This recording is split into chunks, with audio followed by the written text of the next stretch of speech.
Доброе утро, Якутия! На календаре 13 февраля, 6-я рабочая неделя Нового года. И эту неделю проведем вместе с вами мы, Полина Долинская и Руслан Ачиров. Мы думаем, что вы тоже настроены на плодотворную неделю, готовы на подвиги и, конечно же, встречайте каждое утро вместе с нами. Ну вот мы и постараемся заряжать вас не только на позитив и бодрость. Обещаем, что неделя будет, как и прежде, интересной и насыщенной на события.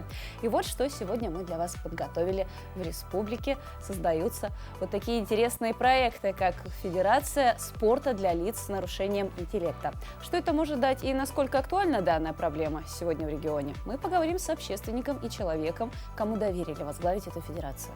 Финансовая грамотность. Продолжаем вам рассказывать, как уберечь себя и своих близких от мошенников. Сегодня будет 3-й выпуск нашей новой рубрики. Ну и традиционно покажем наши рубрики и завершим эфир участниками интерактивного проекта «Танцуй», который вот уже в 3-ю неделю транслируется на канале Якутия-24.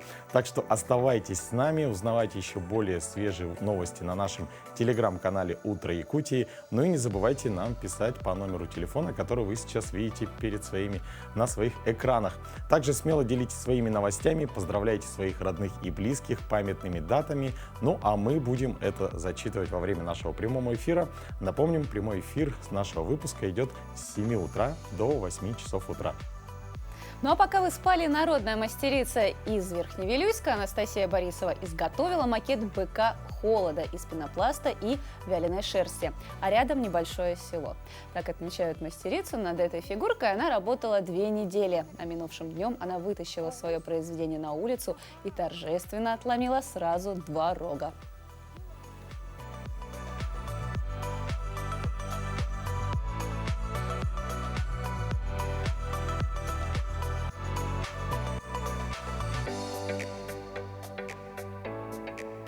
Вот такой интересный, полезный лайфхак, если вы хотите приблизить весну и тепло. А у меня такое ощущение, что вместе с отпавшим рогом пропал немножко мой голос сегодня.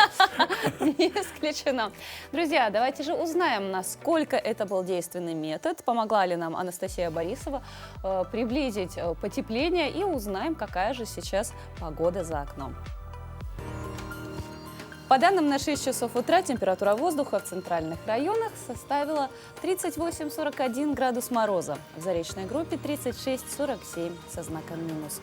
В южных теплее всего: в Алдане минус 17, в Нерюнгри минус 18 градусов. В Вилюйской группе 36-43, в Нижнеленских 38, в западных 13-46 градусов мороза. В Колымо-Индигирской группе Улусов минус 39, минус 53. В Янских минус 46, минус 53, на северо-западе минус 40, минус 48.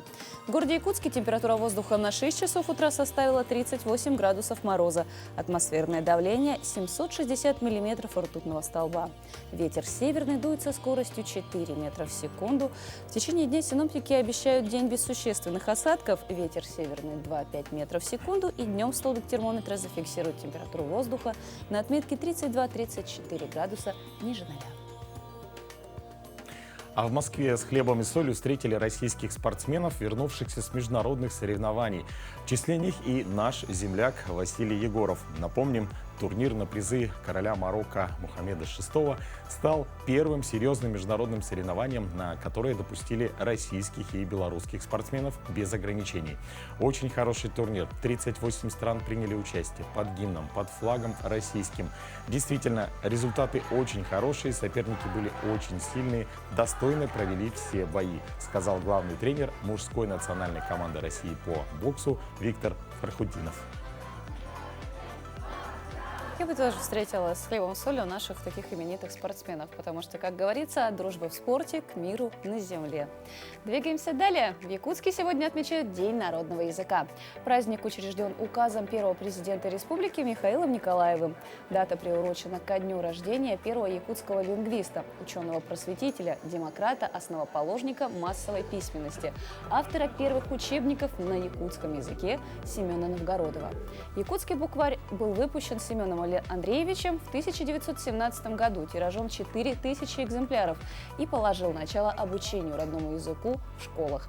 А в 1923 году благодаря деятельности Новгородова в Петрограде был были отлиты якутские шрифты по его алфавиту. Якутский язык является одним из древнейших на планете. Ученые называют его одним из самых сложных и богатых языков мира. Якутский язык, древний эпос Оланхо, признается ЮНЕСКО шедевром устного и нематериального наследия человечества. Ну а чем же еще знаменателен этот день в истории и какие памятные даты отмечаются сегодня, мы узнаем из рубрики «Даты и события».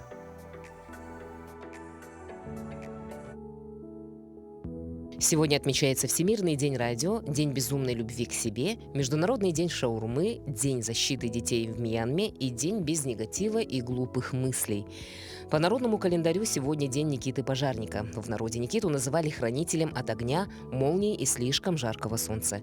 Считалось, что в свое время этот святой мог своими молитвами не только потушить пожар, но и предотвратить засуху. С огнем связаны и некоторые приметы этого дня. Говорили, что если дрова в печи дымят и плохо загораются, это оттепели. Зато сильная тяга в очаге предвещала морозные дни. Смотрели и на само пламя. Красный огонь обещал холода, белый – тепло. Это день в истории. В 1547 году царь Иван Грозный венчался первым браком. В 1720 году указом Петра I основан главный магистрат, бюрократическое учреждение России. В 1842 году Николай I подписал указ о строительстве железной дороги Санкт-Петербург-Москва. В 1895 году день рождения мирового кино. Братья Люмьер запатентовали первую кинокамеру. В 1917 году в Париже была арестована легендарная шпионка Мата Хари. Также в этом году в Великобритании правительство разрешило женщинам быть водителями такси. В 1940 году Михаил Булгаков закончил роман «Мастер и Маргарита». В 1956 начинает работу советская антарктическая станция «Мирный». В 1959 в продажу поступили первые куклы Барби. И в 1988 году состоялся дебют показательных выступлений шорт-трека на Олимпийских играх. В этот день родились: в 1769-м Иван Крылов, русский поэт-баснописец. В 1873 году Федор Шаляпин, русский оперный и камерный певец-бас. В 1947 году родилась Татьяна Тарасова, советский и российский тренер по фигурному катанию, заслуженный тренер СССР. В 1962 году Александр Песков, российский артист эстрады, пародист. В 1974 году родился Робби Уильямс, британский певец, автор песен и актер. А в 1975 году Виктор Логинов, актер дубляжа. Именины сегодня у Афанасия, Виктора, Ивана, Ильи и Никиты.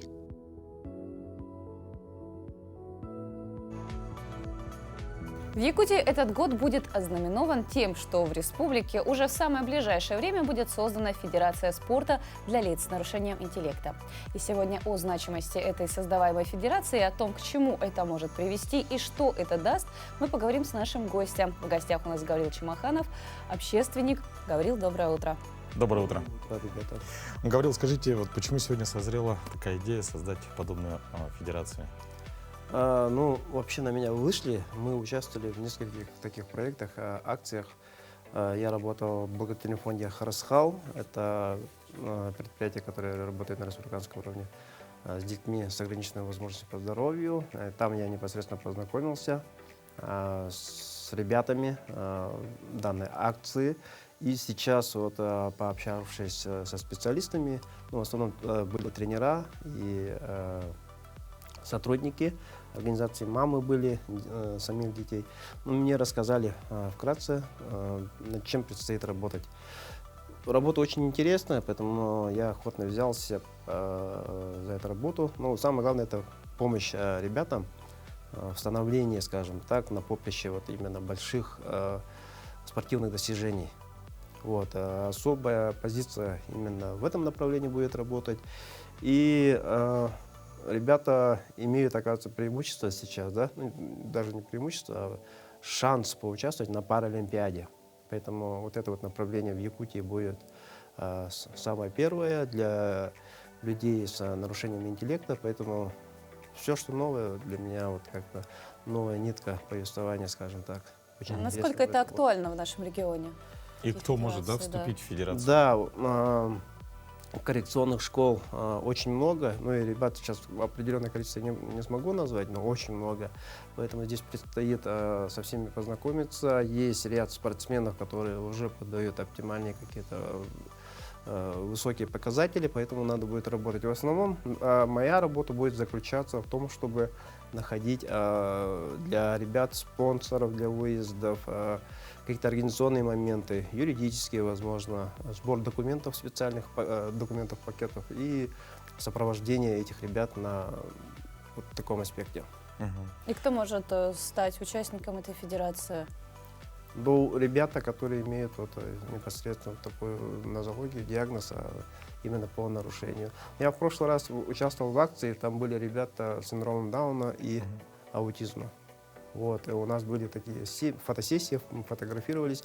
Вообще спорт различается, есть специальная олимпиада, где уже априори ты являешься победителем, а здесь уже как бы паралимпиада, это уже какие-то соревновательные возможности, где на личном контексте ты можешь стать победителем. Вот. И в России очень вот это вот направление широко распространяется. Вообще они молодые, скажем так. Это направление в 2000 году, если не изменяет мне память, это все было организовано именно в России. А в 2012 году был создан комитет по Паралимпиаде. Что-то такое, я вот сейчас не могу сказать, но вот вроде как так было. Поэтому сейчас эта работа в Якутии должна поставиться на широкую ногу. У меня есть свой благотворительный фонд «Аура», он уже показал себя очень хорошо, поэтому мы уже готовы работать по поиску спонсоров для наших ребят, чтобы они могли спокойно участвовать на мировой арене. А примерно сколько людей вот объединит федерация по вашим подсчетам? Это уже, наверное, по количеству, наверное, я не скажу сейчас, но мы сейчас определенно будем работать по улусам, скажем так. В Якутске, если есть непосредственно ребята, которые могут уже участвовать, то в улусах эта информация должна дойти в скором времени. И я рассчитываю, что очень огромное количество людей будет участвовать в этом. Ну, Гаврил, благодарим вас за очень спасибо. интересную информацию и желаем, чтобы федерация набирала обороты, чтобы наши ребята участвовали, в том числе и в паралимпиадах. Спасибо. Спасибо вам. Друзья, ну а мы сейчас прервемся на небольшую паузу и скоро вернемся в эфир.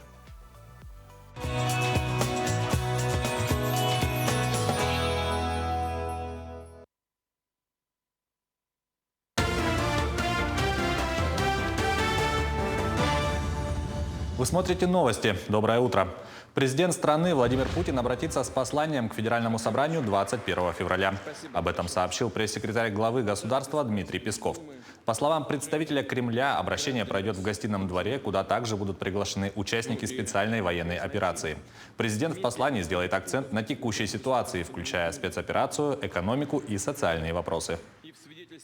Президент России Владимир Путин также дал поручение повысить доступность ипотеки на строительство индивидуальных домов из древесины. Кроме того, необходимо использовать механизм эскроу-счетов, добавил он. Об этом глава государства заявил на совещании по развитию лесопромышленности. Необходимо поднять внутренний спрос на продукцию отрасли, поставил задачу Путин. Правительство, корпорация Дом РФ, Центробанк и Госдума получили поручение как можно быстрее принять необходимые решения. Кабмину также поставлена задача наладить промышленный выпуск деревянных домокомплектов.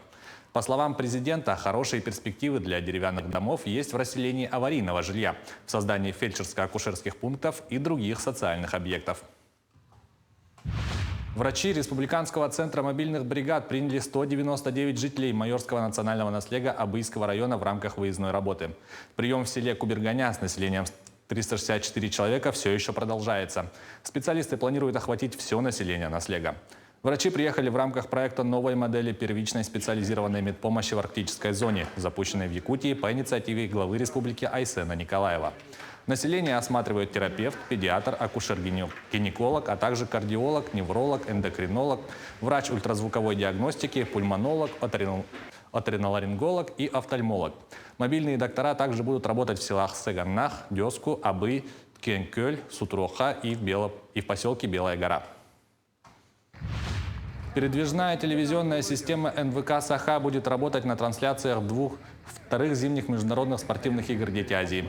Сегодня техническая бригада в составе операторов, инженеров выехали на 3 автомашинах из Якутска до Кемерово. На месте телевизионный КАМАЗ совместно с телеканалом Матч ТВ будет задействован на освещении спортивных соревнований. Национальная вещательная компания «Саха» уже имеет опыт работы на площадках проведения игр «Дети Азии» в других городах России со своим телевизионным оборудованием, что в свою очередь дает возможность якутянам следить за спортивными баталиями, болеть за наших спортсменов в реальном времени. Напомним, что вторые зимние международные спортивные игры «Дети Азии» пройдут в Кузбассе с 23 февраля по 5 марта этого года. Так, ориентировочно мы должны уже там быть 21 февраля. 22 февраля мы уже должны работать. На 2 ПТС-ках едем. ПТС на базе КАМАЗа и на базе Форда. Будем ехать ориентировочно неделю.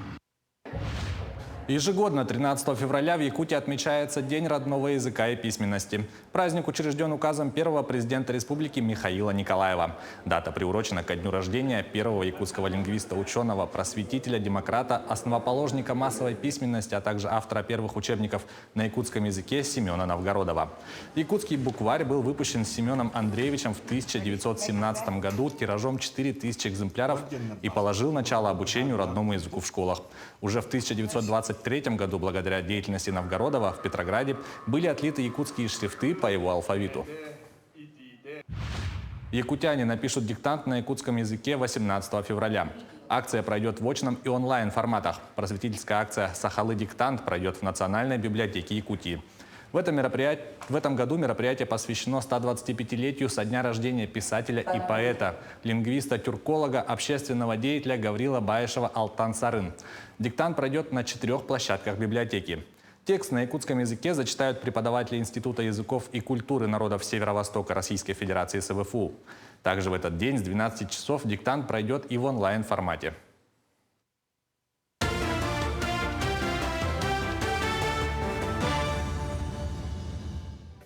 Как вы уже знаете, у нас появилась новая рубрика «Финансовая грамотность». И сегодня у нас уже 3-й выпуск, и он посвящен российскому рублю.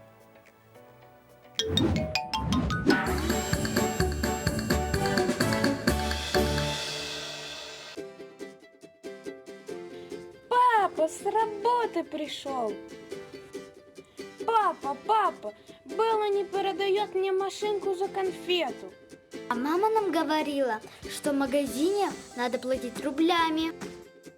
Я так не хочу играть. Дети, идите сюда. Я расскажу вам, что такое рубль и откуда он появился. Рубль появился давным-давно. Им пользовались еще наши прадеды. Рубль произошел от слова «рубить». Рубить? Как дрова рубить? Да, но только рубили не дерево, а длинный кусок металла. Они были разного размера, но сейчас таких уже нет. Есть другие круглые монеты с таким же названием. Сейчас рубли делают на больших станках в специальном месте, который называется монетный двор. Тогда покупать и продавать можно только за рубли? Да, Проша. Я же говорила, что машинку ты можешь купить только за рубли. Ну ладно, а сколько тогда стоит машинка?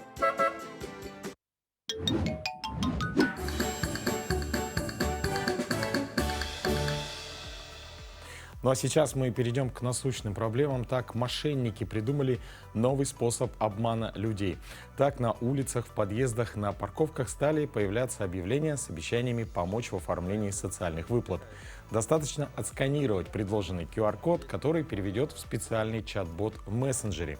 В полиции предупреждают, что такие объявления могут быть мошенническими, поскольку после перехода в соответствующий канал у человека начинают запрашивать личные и банковские данные, а после крадут деньги с карт. Если человек поверит, что действительно оформляет пособие и сообщит мошенникам секретную информацию о своих картах, они обчистят его счета. Банки в этом случае ничего не компенсируют. Когда мошенники получают паспортные данные человека, они могут пытаться оформить на его имя кредиты и займы. Когда вам обещают получают какие-либо выплаты, обязательно нужно перепроверять информацию. Это можно уточнить по официальным контактным ведомствам. Также можно обратиться с разъяснениями в МФЦ, пояснили в МВД. Действительно, нужно быть очень осторожными и внимательными, да, с QR-кодами, так как мошенники не дремлют, и всегда нужно быть начеку. Ну а я думаю, что наша рубрика «Советы юриста» позволит вам быть начеку постоянно. Доброе утро, дорогие телезрители. Итак, с 1 января 2023 года появилась у нас новая выплата. Это ежемесячная выплата пособия в связи с рождением, воспитанием ребенка, лица, имеющему ребенка в возрасте до 17 лет. Так, начнем с оформления. Оформляем через госуслуги, МФЦ или лично по обращению в органы. Для кого эта выплата? Понятно, что для беременных женщин, которые встали на учет, да, имеют соответствующее подтверждение беременности, и для тех, у кого есть дети.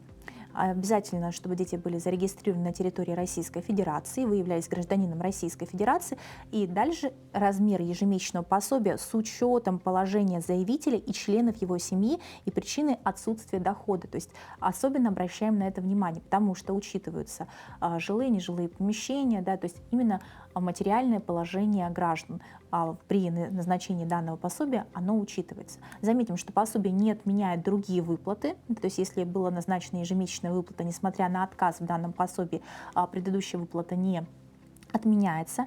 Если ежемесячная выплата, которая была назначена ранее, она меньше пособия, которое должно быть назначено с 1 января 2023 года, то обязательно выплачивается разница, также ежемесячно.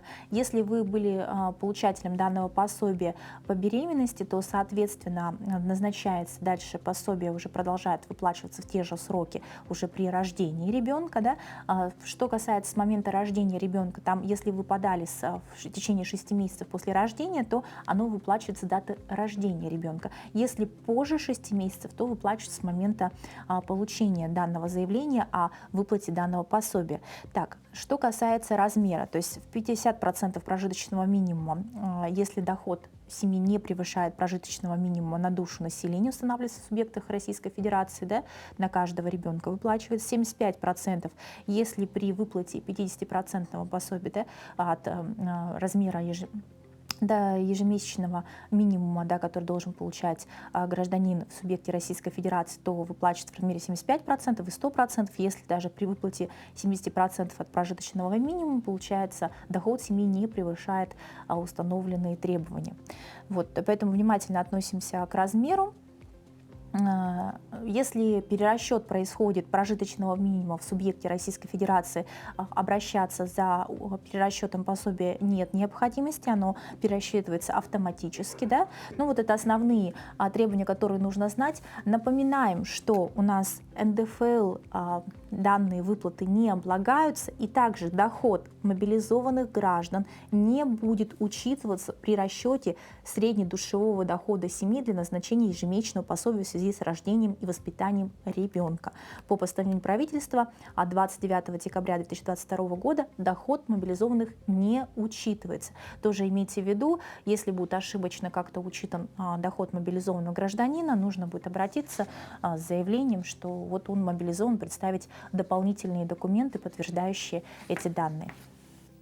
Кстати, говорят, что некоторые люди, они патологически попадают в какие-то неприятности, и это как-то написано как будто бы по их знаку зодиака. Слышал ты что-нибудь такое? Нет. Ну, например, раки очень доверчивы, скорпионы очень мстительные. То есть скорпионы очень хорошо могут обманывать раков, и раки всегда будут попадаться. Очень интересная информация, но давайте мы узнаем, что звезды приготовили нам на этой неделе.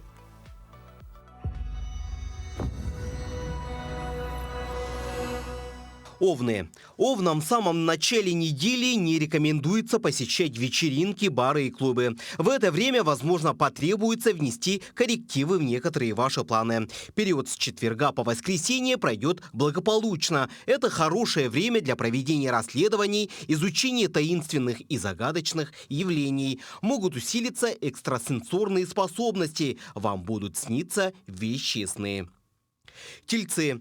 У тельцов в понедельник и вторник может усилиться напряженность в отношениях с партнером по браку или бизнесу. Возможно, вы поймете, что ваше мнение по некоторым принципиальным вопросам существенно расходятся. Это не лучшее время для подписания договорных обязательств, в том числе для заключения брачного союза. Близнецы. Близнецам в начале недели звезды советуют особое внимание уделить заботе о своем здоровье. В этот период возрастает вероятность простудных заболеваний, вирусных инфекций, особенно если вы находитесь в дороге в заграничной поездке. Середина недели сулит успехи в профессиональной деятельности. Во второй половине недели вы сможете проявить свои лучшие качества, проявить настойчивость и энергию в достижении поставленных целей. Это прекрасное время для приобретения домашних животных и ухода за ними. Раки. Ракам в начале недели звезды не советуют увлекаться азартными играми. В понедельник и вторник может возрасти желание идти на риск, поэтому, начав играть, вам будет трудно остановиться. Период с четверга по воскресенье благоприятен для стабилизации любовных отношений. Львы. У львов в начале недели могут усилиться противоречия в партнерских отношениях. Особенно это относится к супружеским парам, живущим вместе с родителями. Конфликт между поколениями может только усилить разногласия в семье. В эти дни лучше воздержаться от приема гостей в своем доме. В период с четверга по воскресенье, напротив, сулит улучшение отношений, а также сведение на нет любых конфликтов. Девы.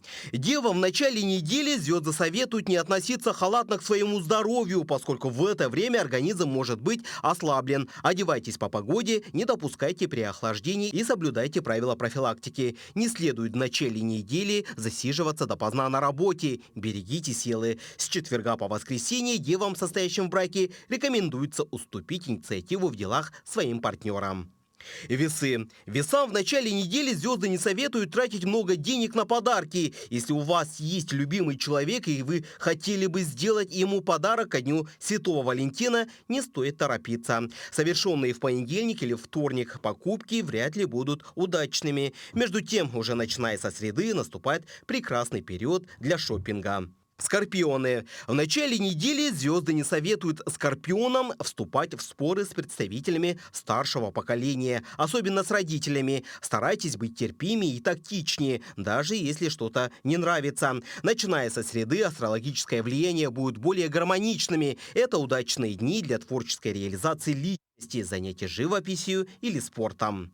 Стрельцы. У стрельцов в самом начале недели может состояться неприятный разговор с кем-то из знакомых. Возможно, до вас дойдут слухи или сплетни, оскорбляющие вас либо близких людей. Старайтесь быть выше интриг, не поддавайтесь на провокации. Тогда подобные неприятности очень быстро закончатся. Начиная со среды, наступит благоприятное время для отдыха и релаксации. Постарайтесь чаще быть в одиночестве. Это необходимо для того, чтобы добиться состояния душевного равновесия. Козероги. Козероги в начале недели могут столкнуться с финансовыми потерями. Начиная со среды, благоприятное влияние планет поможет вам справиться со всеми трудностями. Это время будет отмечено множеством приятных моментов. Возрастет интерес к общению с окружающими. Возможно, вас пригласят посетить дружескую вечеринку или совершить увлекательную загородную поездку. Водолеи. В начале недели многим типичным водолеям придется столкнуться с серьезными препятствиями на своем пути. Скорее всего, будет затронута сфера профессиональной деятельности. Начиная со среды, постарайтесь забыть о своих личных амбициях и переключиться на практические дела. Это хорошее время для работы над увеличением материальных ресурсов и урегулированием хозяйственных вопросов. Рыбы. Рыбам в начале недели не рекомендуется знакомиться по интернету и назначать свидание вслепую. В понедельник и вторник лучше вообще не заходить на сайты знакомств. Эти сведения могут впоследствии негативно отразиться на вашей репутации. Начиная со среды усиливается интеллектуальная и физическая активность. Вы сможете установить личные рекорды в выбранном виде спорта. Это хорошее время для записи в фитнес-клуб или в спортивную секцию. Также это подходящий период для любых творческих начинаний.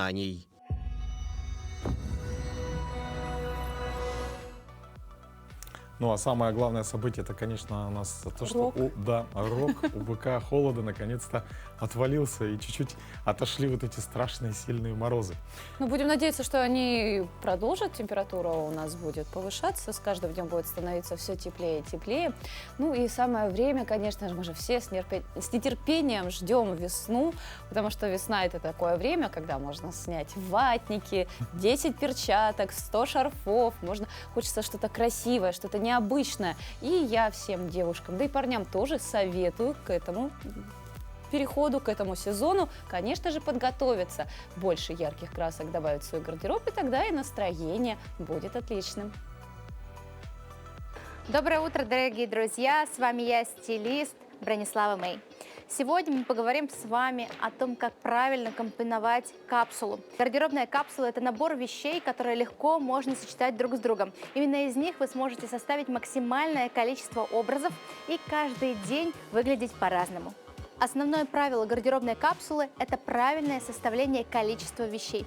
Должна быть соблюдена пропорция, то есть на несколько низов у нас всегда должно быть в 2-3 раза больше верхов.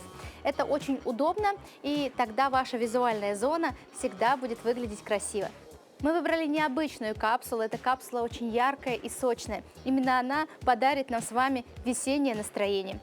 Такая вот голубая юбка в очень красивом трендовом цвете, насыщенная. Вы можете носить ее как с яркими цветами, так и с спокойными пыльными оттенками, так называемыми базовыми цветами. Это черный, белый, серый и бежевый. Мы можем сочетать ее с таким вот трикотажным топом, что тоже будет смотреться очень изящно и женственно. Также мы можем, например, сделать его с белой блузкой или рубашкой для более спокойных образов. Также можем сочетать ее с апельсиновым цветом. Смотрите, как это красиво сочетается. В такую комбинацию вы можете добавить на ноги уже обувь, например, более спортивной стилистики или объемные ботинки в более светлых оттенках. Тогда ваш образ будет смотреться гармонично. Также вы можете добавить сюда куртку-бомбер или кепку, панаму или другие полуспортивные или спортивные головные уборы. Если мы собираемся отправиться на деловую встречу и хотим оставить о себе самое неизгладимое впечатление и остаться в памяти всех, кто там будет, я рекомендую выбрать розовый верх. Вы можете сочетать его с белым, черным или бежевым топами в сочетании с нашей вот этой красивой юбкой. Также хорошо подойдут сапоги, которые будут заходить под юбку, или же это будут ботильоны на высоком каблуке. В весеннее, осеннее время это могут быть лоферы или туфли-балетки.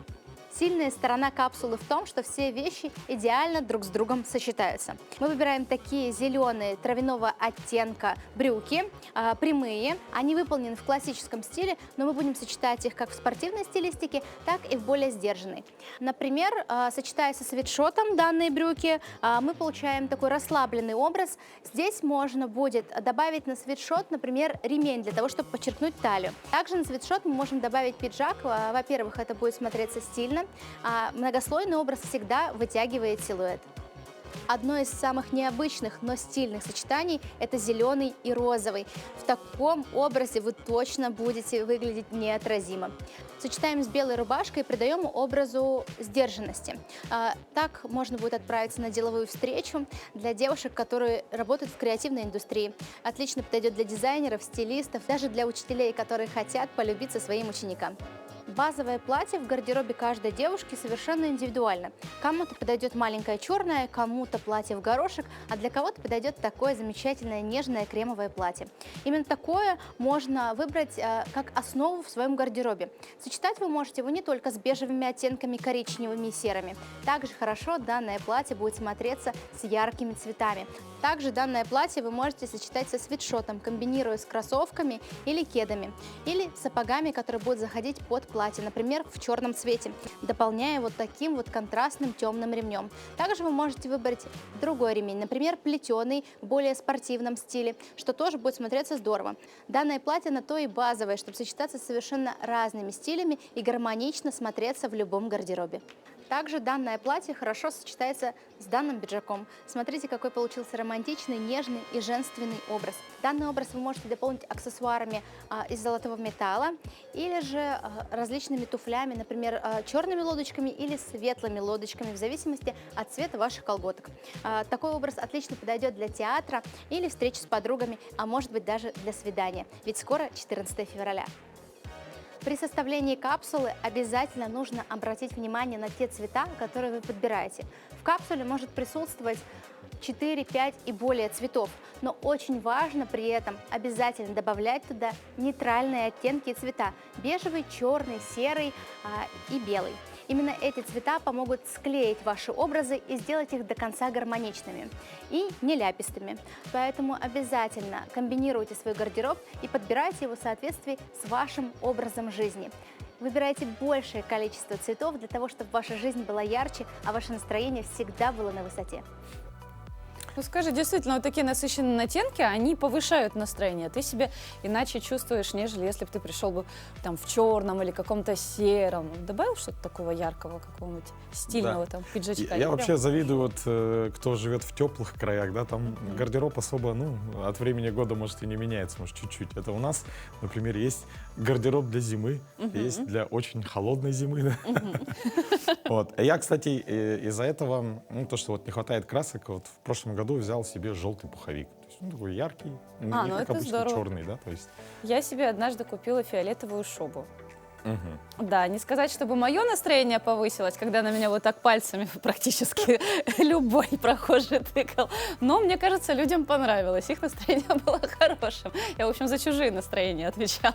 Нет, конечно, вообще вот у нас, когда очень долго идет туман, все такое в темно-серых тонах, да, то есть очень даже приятно смотреть на яркие цвета. Кстати, друзья, вы также можете участвовать с нами в нашем эфире. Вы можете по номеру, который сейчас указан на наших экранах, 8 914 273 44 88, написать, как вы относитесь к людям в ярких одеждах, ну и как часто вы сами становитесь центром всеобщего внимания. Ну а потом мы проведем, наверное, в конце недели, подведем какой-нибудь итог, кто у нас за яркие краски, а кто все-таки за сдержанную классику, темные и серые цвета. Действительно. Ну а наш эфир продолжит Захар Никитин со своими новостями из мира культуры. Мы узнаем, какие события прошли в эти дни и какие ожидают жителей региона. Доброе утро, дорогие друзья! С вами «Культурные новости», и нам предстоит погружение в мир прекрасного.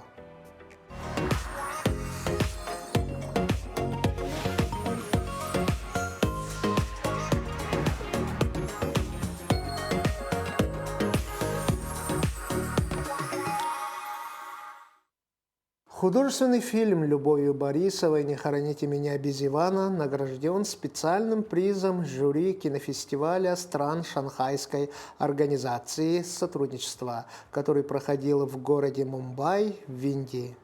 Этот фестиваль стал первым международным мероприятием 2023 года, где был широко представлен российский кинематограф. Сразу 7 кинокартин.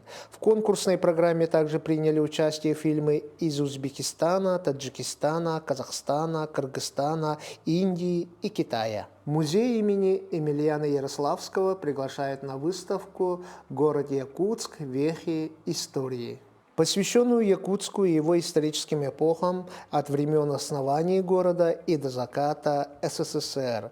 Это завершающая выставка двухлетнего выставочного проекта к столетию ЯССР.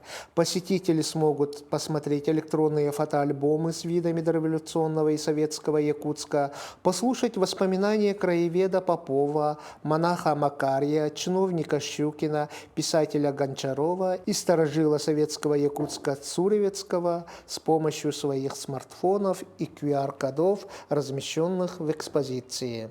Также сотрудники музея планируют провести цикл лекций об истории города Якутска и его исторических эпохах. В нашей республике проводится культурная экспедиция становления домов Олонхо.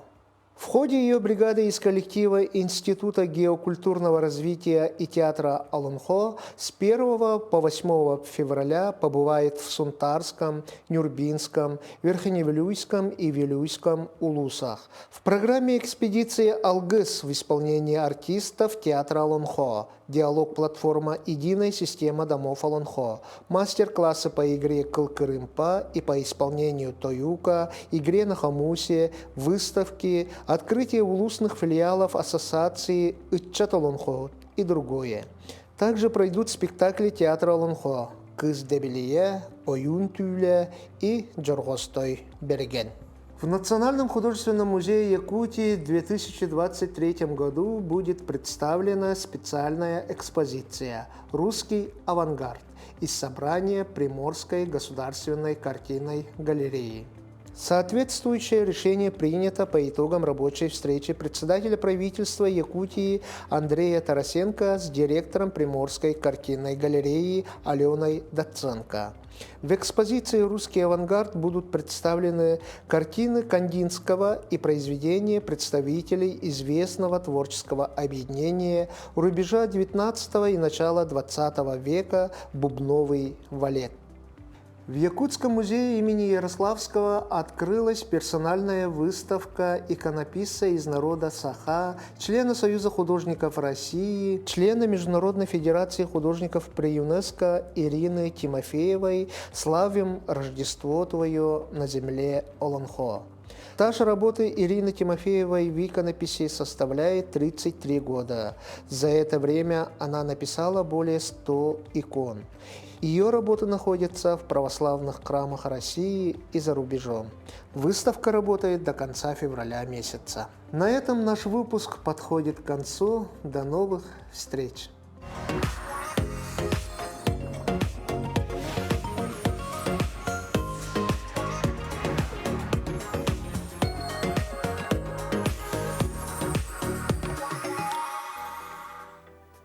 Ну и от новостей культурных переходим к новостям событий в мире, в республике, за ее пределами, также в нашей стране. Юрий Осипов нам расскажет последнюю и актуальную информацию.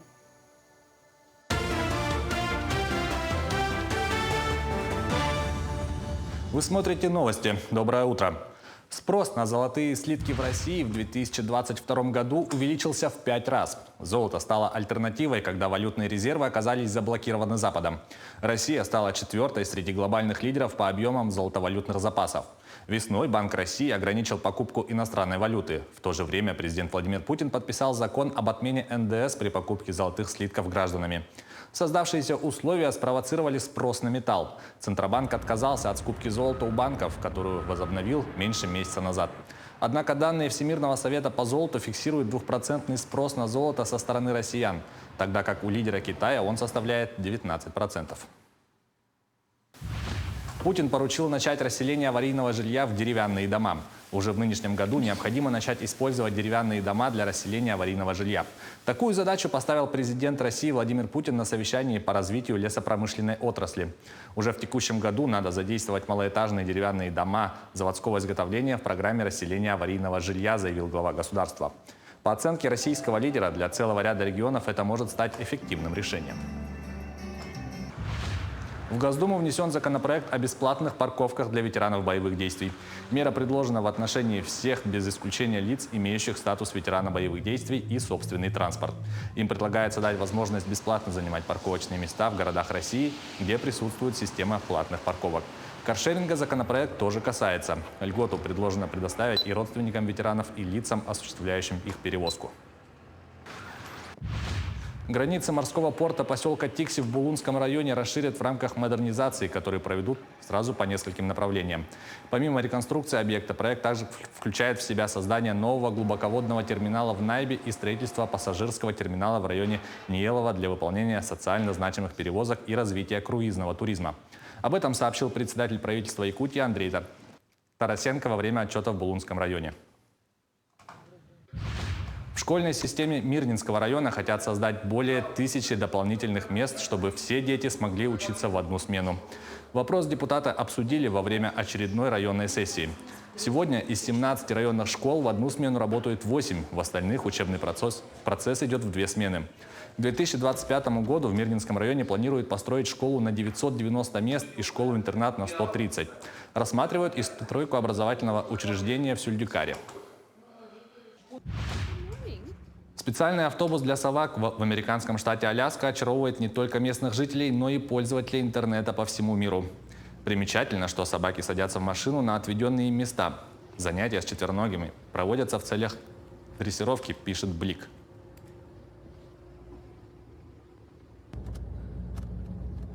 На этом все. Хорошего дня.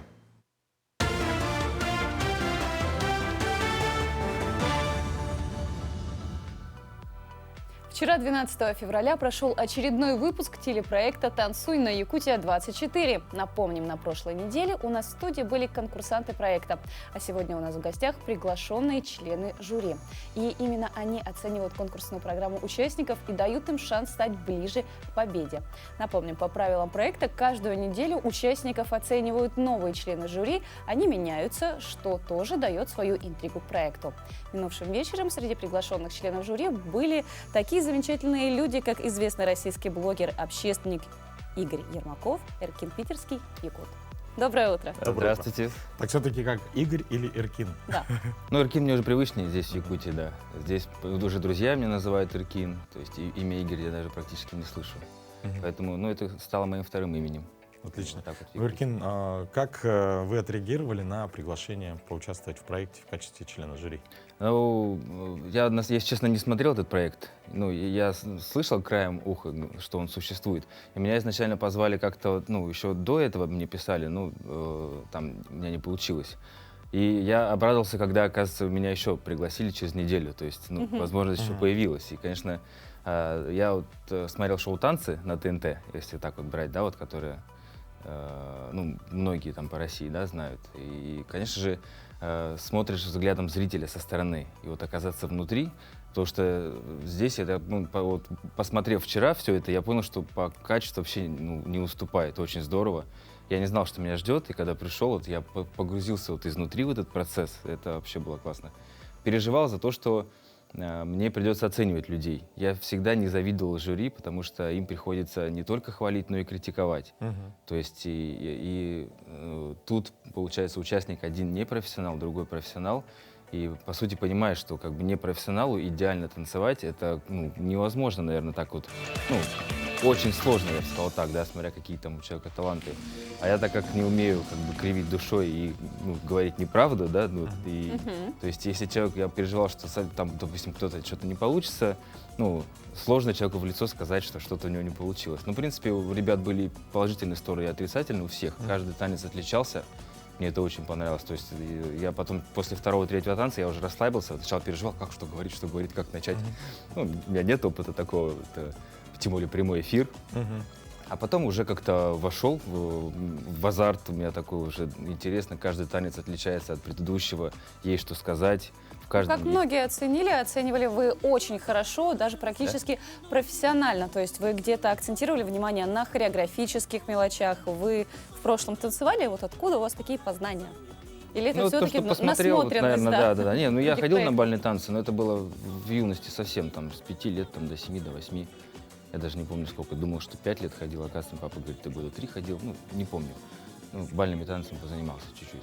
Вот как танцы повлияли на вашу жизнь? Вообще вот нашим телезрителям стоит ли этим заниматься? Потому что мы можем видеть, как и профессионалы, и любители первый раз выходят на паркет, начинают танцевать. Влияет ли это как-то на дальнейшее качество жизни?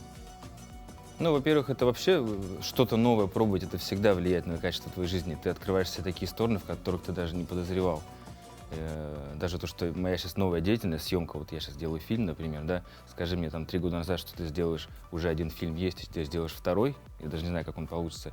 То есть это вот какая-то новая деятельность. Танцы — это тоже для многих новая сфера, вот я так понял, что многие участники никогда даже не танцевали и впервые это пробуют. И один там парень брэк-данс уже крутил, там какие-то уже вот смотришь и понимаешь, что люди вот-вот только начали, и уже у них так получается.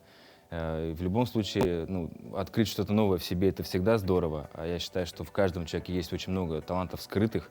У нас люди просто, ну, время какое-то такое, что не все открывают свой потенциал. Это вот я считаю, что надо бы вот вообще комплексно общество с этим поработать. Потому что, ну, общество должно быть созидательное, и это как раз в каждом человеке должно быть процесс раскрытия их именно внутреннего потенциала. А если так вот, ну, по себе, мне танцы дали пластику в дальнейшем в жизни. То есть даже вот какие-то, ну, дискотеки, например, да, там, что вот ты когда танцуешь, какие-то движения импровизируешь. Ча-ча-ча. Да, скот. Я помню, там даже ко мне подходили, когда там совсем ты в угаре, там, ну, это давно было, когда ходили. На дискотеке мне даже руки жали, я не понимал за что, но, оказывается, со стороны это смотрелось прикольно. Или смешно, не знаю, как вот видео смотришь, человек думает, что он там супер танцор.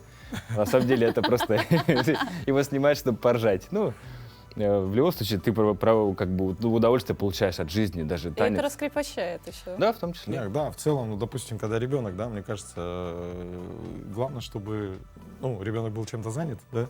Вот я на моем опыте я ходил на бальные танцы тоже где-то полтора года в музыкальную школу, в художественную, как кружок, да, художественный называется, тоже где-то год-полтора.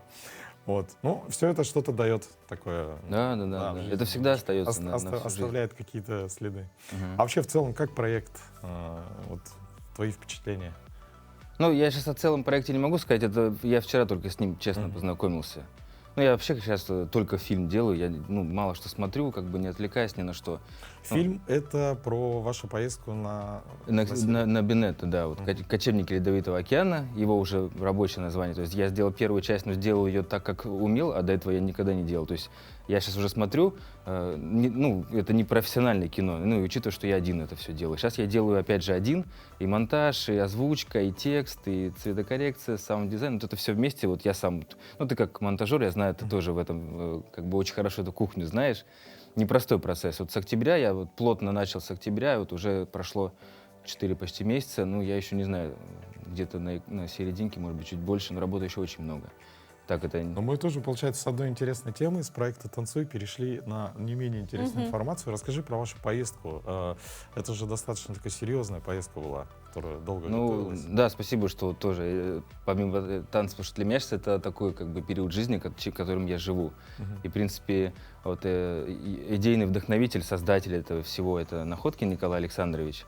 Он эту экспедицию придумал еще там в 2019 году, подал грант в Русское географическое общество, это под эгидой, под флагами РГО, это все проходило. Но в 2020 году мы пошли, ну, как смогли, подготовились, из-за пандемии это все сместилось в сжатые сроки, идти уже надо было, хотя мы понимали, что мы уже поздно выходим. И, конечно, нас настигли шторма осенние, и мы дошли до первого острова Новосибирского, море Лаптевых, Большеляховский на метеостанции, и там уже не смогли пройти, там был сильный шторм, и как бы, у нас судно, мы понимали, что идти дальше в Арктику, там, в океан, это очень опасно для жизни. И пришлось вот 2 года готовиться, потому что были в том году пожары, а с нами были ребята-спасатели, которые нашу безопасность обеспечивали, они из-за пожаров не смогли в том году выехать, и мы в итоге только в 2022 году на втором катамаране, 2 уже у нас было катамарана, тримаран, уже более серьезная подготовка. Очень много организаций Якутии нам помогли, вот за это тоже отдельное спасибо, потому что грант уже исчерпан был в первой экспедиции, мы на остатке, и нам просто там кто-то там, ну, в общем, я бы назвал эту экспедицию народной, получилось. Всеми силами, да, и люди, где кто мог, помогал. И, конечно, очень здорово, что мы не верилось, что мы достигнем острова, что мы всю миссию выполним, построили там вот спасательное депо в форме балагана, крест поставили, СРГ установили, то есть обозначили хозяйственную деятельность на острове. И как бы вот, это самая северная граница Якутии, получается. Вот сейчас мне по результату, я очень много всего снял. Тоже, конечно, особенность, я считаю, этого фильма, я его назвал документально-приключенческим, потому что это все в режиме лайв. То есть практически нет никаких постановочных кадров. Все, что я вот бегал, успевал снимать. Даже когда там аврал случился, у нас там вообще там ранец оторвало. Такая ситуация была страшная. Мы на острове. Я камера, мне Эркен, брось камеру там, потому что нужно каждая пара рук нужна, чтобы спасти катамаран. Он наплывал там в море. Я там иногда обидно, конечно, не все моменты снял, но очень много съемки. Сейчас вот я монтирую фильм. Хочется передать наши эмоции, которые мы там испытали зрителю. В идеале я бы, конечно, сделал такого качества, чтобы можно было в кинотеатрах Якутии показать. Как минимум Якутска, а еще в идеале на федеральных, еще вот куда-то там каналах запустить. Ну, для этого нужно качественно сделать. Понимаешь, что это такое, да? То есть работа еще очень серьезная предстоит. Когда нам ожидать премьеры? Ну, весной я очень хочу в марте успеть, но сейчас у меня появилась еще одна экспедиция, тоже Николай Александрович ее организовал. Это подробности сейчас не знаю до конца. Есть такой населенный пункт Батамай, по-моему, или Батагай. Вот он северный такой поселок. Есть и Батамай, и Батагай. Да. Ну, они просто многие созвучны, их есть 2 там с одним названием. В общем, мы проводим экспедицию для испытания там специальной вездеходной техники, для того, чтобы в будущем, возможно, наладить поставку там, товара, можно так назвать, в эти удаленные поселки. Потому что сейчас он идет, целый год может идти, пока там река, пока зимник встанет. То есть люди ждут, допустим, строительный материал какой-то для постройки дома целый год. А можно за 3-4 дня по зимникам проехать, например, если имеете необходимую технику. Это одна из задач экспедиции. Там потом испытание резины, испытание рации Николай Александрович тоже разрабатывает, потому что сейчас со спутниками тоже непонятно, ну, то есть как что работает. А тут для охотников, например. Ну, то есть очень много чего Николай Александрович на самом деле полезного делает для Якутии. Мне это очень нравится, ему нравится с ним сотрудничать. Вот на 2 недели мы в эту экспедицию поедем. Это меня тоже сделает паузу в фильме, в работе. Ну, надеюсь, март, апрель. Я просто боюсь эти сроки называть, скажут, так долго, ты чего? Мы ждали в феврале. Ну, я очень надеюсь, что ваши зрители тоже вспомнят про этот разговор, про фильм. Можно я расскажу, да? Вот, что вот, как рекламку такую небольшую, да, «Кочевники ледовитого океана», потому что это вот, ну, творчество такое, которое хочется, конечно, с людьми поделиться. Это не какой-то коммерческий проект, да, там, то есть это я вот все, вот мы всем миром, своими силами все это делаем. И хочется, конечно, чтобы, ну, получилось что-то достойное, и чтобы у этого чего-то достойного еще были зрители. Это тоже нужно сделать. Спасибо, спасибо, Эркин. Успехов, да, чтобы вышел качественный, замечательный фильм документальный по вашей поездке, дальнейших проектов. Тоже тебе желаем успехов. Спасибо большое. Ну и, Спасибо, конечно что же, будем пригласили. ждать снова в нашей студии с новыми удовольствием, последними актуальными новостями. А я хочу напомнить, что вчера, 12 февраля, в конкурсе в телепроекте «Танцы» 2 пары набрали наименьшее количество баллов, и одна из пар должна будет покинуть проект. Более подробнее вы можете узнать об этом в телеграм-канале телеканала «Якутия-24» и, конечно же, проголосовать за свою любимую понравившуюся пару. Ну а на этом наш эфир подходит к концу. Мы желаем вам отличного, плодотворного дня, хорошей недели. До новых встреч!